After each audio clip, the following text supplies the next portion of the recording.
Hello, and welcome to another episode of the One Self podcast.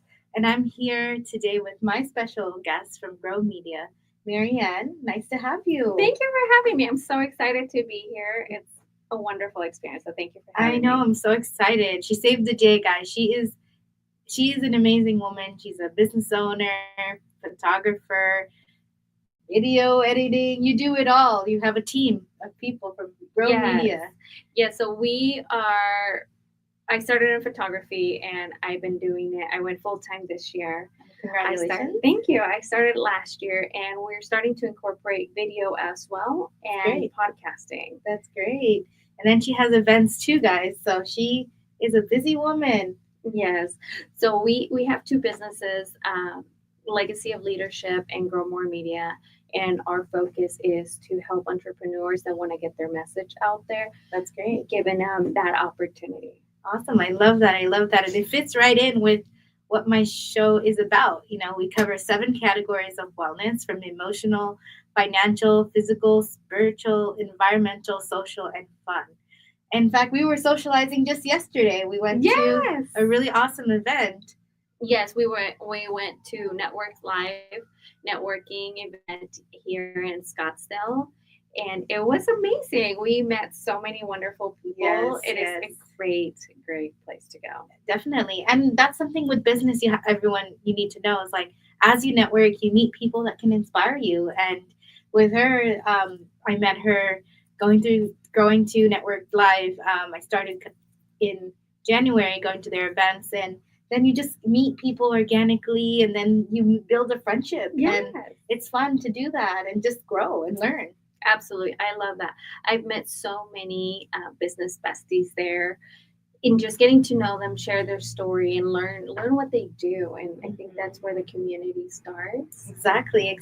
And we're in Phoenix, so there's always so much competition, and there's always somebody that does what you do. But the nice thing is, it's a camaraderie over there. And even Mhm. if you are the marketer and you're a photographer, you can still have things to talk about because there's so many things you've learned along the way that can inspire someone else to do something better and work better at what they do.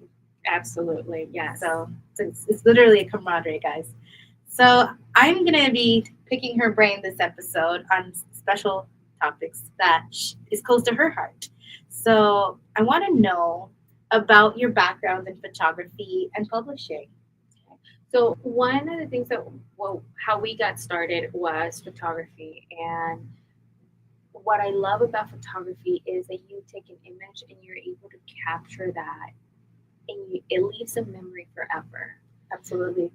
When I was young, I lost all my pictures when I was a kid, Mhm. and so that made me want to take more. Correct. And oftentimes, as entrepreneurs, we go by that day by day and don't really take photos of our work or the things that we do.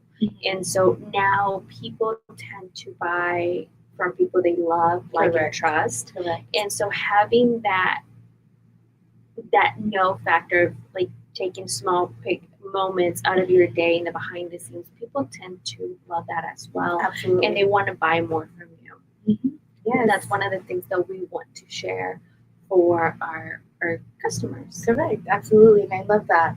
And capturing a good shot is everything because especially because you want to hold on to those memories and the quality counts and that moment counts. And nowadays in today's age, like you can go live when you're somewhere, and then there's that video that you captured now that you can watch back later, or those pictures you take on your phone, or even like the professional shoots. There's a memory that is added to it, like when you have like an anniversary shoot, your wedding. Those pictures are memories, and you hold them true to yourself because you can look back years later and be like, oh, I remember that. I remember the photographer that did it. And it builds those like fond feelings too. Absolutely. One of the things that we also do is a magazine, and we do it for different conferences.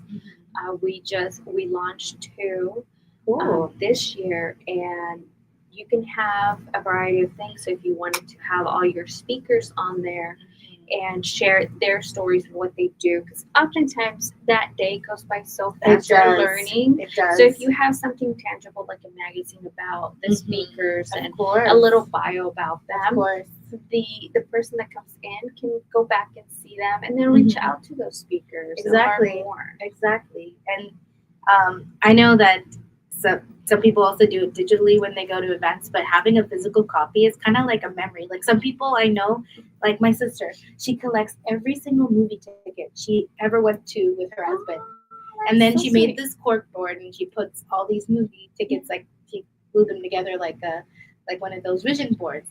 Oh, And that is amazing. I and love that. and I'm like, and I'm a big believer in vision boards. I think that it shows you an image of what you want to see in your future, and then you Yes. keep looking at that, and you're like, that's where I want to be, or this happened, and now this is what I need to work on. And I think even in a business, it doesn't have to be personal life. When you have that vision board of your life, you can take it in new directions. I do, and I'm a big believer in creating your vision board. I create one every year. Do you? I've Nice. done it for years and years. Yet last year we hosted an event to Mhm. do a vision board. We did it in July, Oh, and cool. it was amazing. We had great speakers coming in, Awesome. and the camaraderie and what the insights that they gave to be able to create your vision board. It was amazing. Yes. And then creativity is the window to so many things. Like it helps you de-stress. It helps you, learn an activity that you never knew before.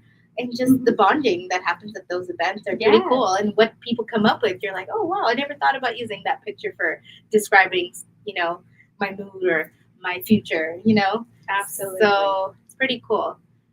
My next question is, what inspired you to do both photography business and your magazine company? Um, a huge inspiration has been my husband. So my husband has lots of great ideas, and that's how the magazine was generated. Photography has been a huge part of my life since I was a little kid, and so it just started evolving when I decided to leave my corporate job earlier this year. I had the big support of my husband, and he's like, let's go all in. That's awesome. And that's how it's the inspiration of taking those pictures for businesses, for the entrepreneur. I love that, capturing their essence so they can be trusted and people want to buy from them. Yeah. And the quality of those images matter, because like if you have a website and you're putting headshots that you got from your phone and it's not edited properly, it doesn't look as high quality.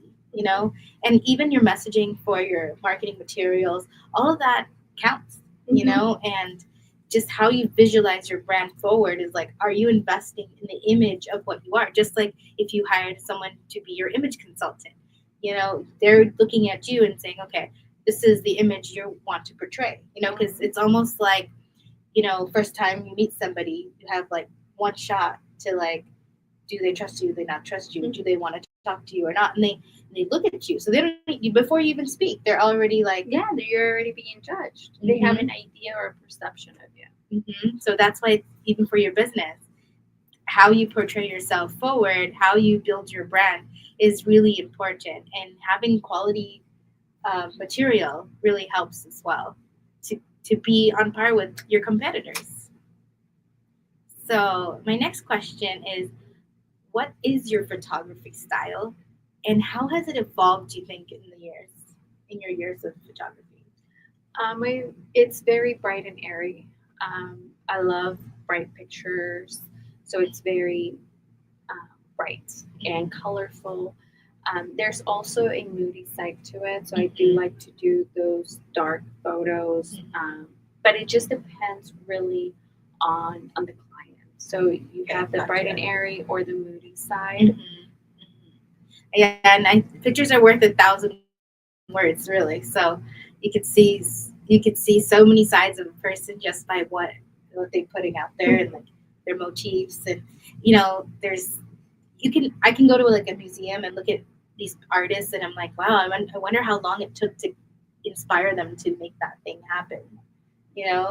So cool. I think it's amazing. I don't draw.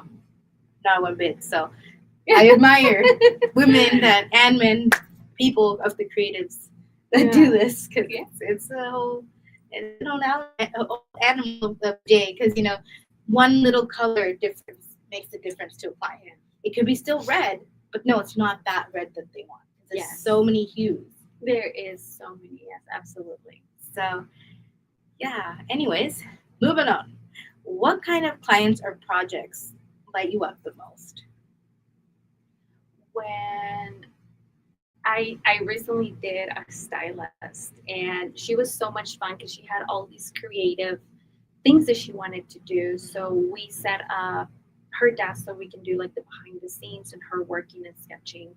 And then we also had a rack with all the clothing. So she had different things that she would have, awesome. dresses That's and awesome. suits. And so we did a lot of fun creative things with that I feel like when a client has an idea and then we can explore fun things, Yes. I love those. Of course. And then you bring on, your business side, your creative side, and then you tell them, hey, have you thought about this or have you thought about that? And then the aha goes like you're like, oh wow, like that is a good way to market myself or promote myself. And it's good that you have a second pair of eyes to look at things. And that's why with having your business there for people, they'll be able to see how their brand can actually be presentable and build that visibility from moving forward with working with you. Absolutely. So next is, how do you balance your creativity and the business side of your photography? Because I know you have met multiple businesses. So with photography, how do you juggle like all of those other things and your creativity along with it? That's a great question. One of the things that we did this week was take a break from everything, and we went to As You Know. I believe that's what it is, a pottery place, and you're able to paint. My niece loves that place. Yeah, it's fun. It was really fun. We were able to disconnect the family and I, and strangely enough, I made a cup and it had photography on it. So it had a little camera and it had how cool the negatives on it. So it was just little things that are me, but I was able to do something else other than photos. Correct. And it was really fun. We got them yesterday, and that's so cool. So, that's one of the things that we did, is just disconnect completely and do something out of our norm. Yes, of course. And you have to balance like your time, your life, your business. Otherwise, it can lead to like you getting sick or like, not sleeping enough. It all affects your creativity moving forward because then it's like this roadblock. And then you have to think, okay, how can I honor myself? Absolutely. And that's also really important. Your time management, guys, which she's great at. Any favorite shoot or moment that stands out for you? I had one client that she was sharing about mental wellness and what happens after divorce and things like that, and just learn about their business and how she has helped her clients in just getting out of that rut of every day. Correct. Yeah. I feel like that I love those stories, and just learning about the clients when we're shooting, I think that's amazing. Oh yeah, of course. Totally cool that you were able to bond over. Yeah, so she talks about divorce and how divorce affects everyone, both parties, and oftentimes some of her clients, most of them are female, so they tend to draw back and not go out and do more. Yes. So she gets them out of that shell to go out and explore more things, and she does an amazing job. Yeah, definitely, because it can be even in your personal life. Once you lose your sense of self and belonging, you have to start like, okay, how can I get out of this rut? Who can I reach out to? Because otherwise you're stuck and you keep on going stuck and stuck. So got to make that change to be happy once again. And my next one. Tell us about your magazine. What's the mission or your niche? For the magazine, our mission is to get it in the hands of different conferences. Awesome. So we want to reach out to the different conferences that are happening either here in Phoenix or outside of Phoenix. And we want to showcase all the speakers. We want to highlight them, write a bio about them.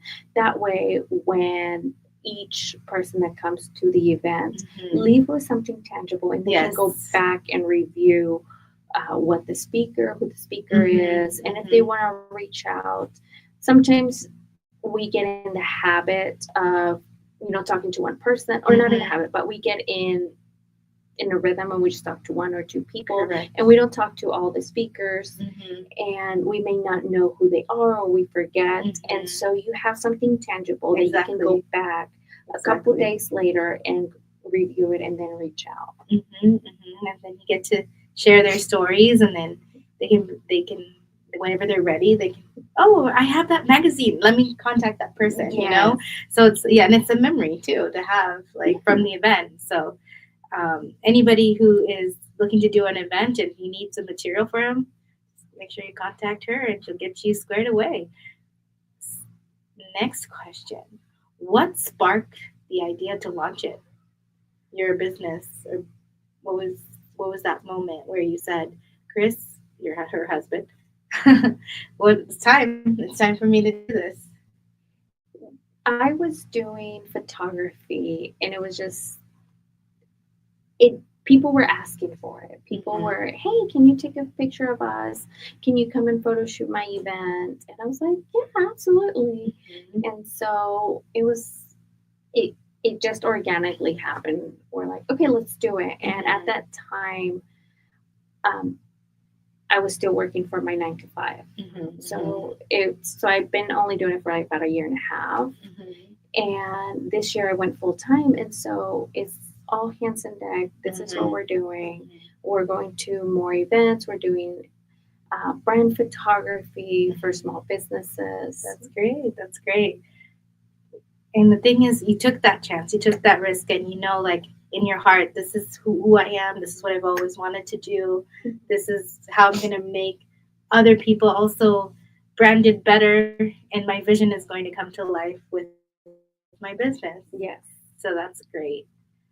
How do you source content and features for each issue? Do you like think about the content and like categorize what it's going to be, or do you just do your research about the person, or they give you the bios, or how does it usually work? There's both ways. So whoever's putting the event together, we talk to them, we get a list of all the speakers, panelists, whoever is going to be involved, and then we do a photo shoot with them. That's great.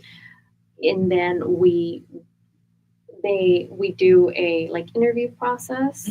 So they'll tell us a little bit about what they do, who they are, and who they help. Cool. So it's not like you have to be going on Google. Who is that's good. Right. That's good. Yeah, so you have a system of. Yeah. So we interview them. We do the photo shoot, and then they can also send us their bio if they want to have something specific in there.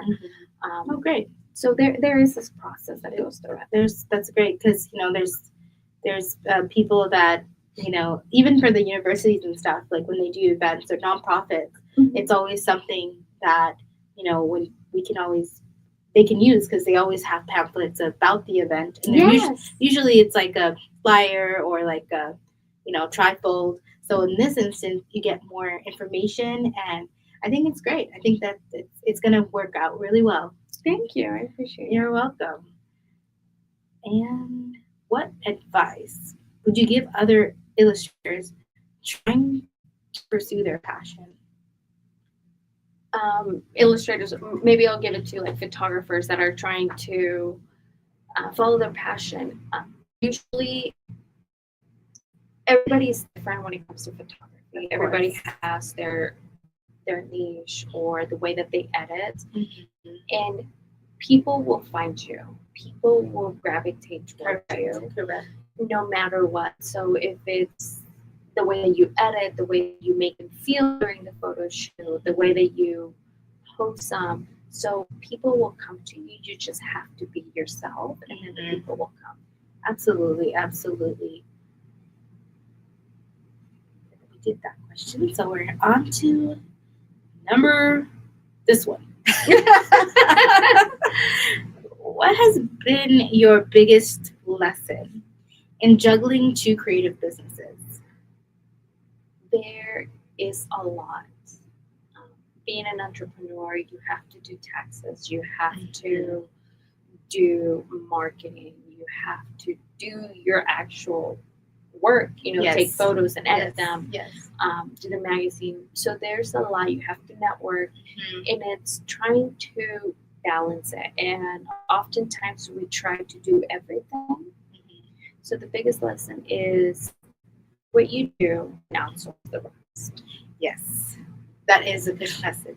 And that's something I'm learning too in my business because we try to do it all, but then you you get to a point where you're just like, I'm spending more hours doing something that could have taken me less time if I had the professional help me with it. Yeah. So absolutely, I love that you're in that mode where you're trying to scale and you're trying to build something bigger than yourself, and you know it's going to do amazing things out there too. Yes. So how do you stay inspired and so you don't avoid like that burnout, so you don't get burnout? A lot of it, like I mentioned, doing little things with the family and completely disconnecting is good because we do so much behind the scenes that it does get stressful and it does become hard to work where you're like unmotivated. So just unwinding and taking that break, like a whole day without worrying about anything business related and just doing something fun. Yes. I think that's how you would avoid it. I'm still working through it, so if you guys have any tips or anything, I would love to hear because it is hard. Yeah, DM your tips below this episode. We would love to know. What's a dream project do you think, that you haven't done yet that you want to do? Like your dream project. Do you have a dream project? One thing that I don't know if it would be a dream project, but one thing that I would love to do is photograph an artist at a concert. Oh, well, we can make that happen. I host entertaining events, music shows for different nonprofits. I help with that, and then sometimes I do comedy events and stuff. So there's opportunity there. We can discuss sometime. Okay, yes, I would love we'll that. make that dream come true. Yes. So, any advice for someone wanting to turn their passion into creative business? Start. That's the biggest thing. There's always, you should have 7 steps, you have 5, you should do this and all that. The biggest thing is just start. Things will fall in place once you start. Yeah, because it's like you can think about the idea over and over again and think, but what if this, what if that? But yeah, if you just start and not look back, you're going to still learn through the process. But the fact of putting that best foot forward, it makes all the difference. Yeah. Where can listeners find your work or connect with you? Right now, so they can go to my website, growmoremediagroup.com. They can find me on Instagram at growmoremg or on Facebook as well. Yes, so don't forget to follow her, guys. What's next for you? Anything on the horizon? We have a few more events coming up. It's just getting out there. A lot of it, being 6 months in full time. Yes, it's a different level. There's a lot, so we're just going to events around the valley, connecting, and really showcasing what we do. That's great, and you are showcasing what you do. Even when she was at the event, guys, she had her camera going. Her husband was interviewing people, and I was like, they're working even at a networking event. Yeah, so one of the things that we're starting to do is do podcasting for other businesses. Yesterday, my husband and I, we just got our last camera, so we're going to start doing that and start promoting podcasting. And the cool thing is that we're mobile, so we're able to come That's cool. to the business we have around the valley, and that's what's on the horizon. That's So cool. That's we're going to great. start doing podcasting for other small businesses. Yeah, they help set up, and then they have the editing thing as well. So that's great. So you could record, pass it on to them, and then they make magic. Yes. That's what they do. They make magic, creative magic. So this is one of the last questions. What inspires you daily? Doesn't have to do with business, just you yourself. Like, what inspires you on the daily? What inspires me? My family does. My family inspires me to keep going. I have a 14-year-old. She's beautiful, guys. She's beautiful. Thank you. And so that is a huge inspiration to go out and create more things. It's my family because I want to give them the best. Of course, yeah. And being able to do it with my husband, and taking my daughter on with me as well when we do photo shoots. It's amazing. It's an amazing feeling. Yeah, and then she will be inspired by you guys too. Yeah. And the fact that you bring her along through the journey and she sees it, because I also come from an entrepreneur family, and I remember seeing my parents work together, and then I'm like, one day I want to do this too. Because we see how they go through these ups and downs, but it was worth it because when you love what you do, it's a passion, and you don't feel like, I'm just going to work today. You enjoy meeting people and knowing that there's something on the other side. Yes, exactly. Totally different from the day-to-day routines. Every day is different. Absolutely. I love that. So if you want to know more about her, you can go to Grow Media at Grow More MG. You can also visit her website, www.growmoremedia.com. And if you want to see the replay, just go to my website, www.oneselfconsulting.com, or search us on YouTube. And you can follow us on Instagram too for the replay. So thank you so much. This has been a wonderful episode. I appreciate you for taking the time. Most welcome. I look forward to many more talks in the future and joining you at one of your events. Oh, well, thank you. Yes. Bye, guys. Thank you. Thank you. Bye. We'll see you on the other side. Do something today that your future self will thank you for. Good night.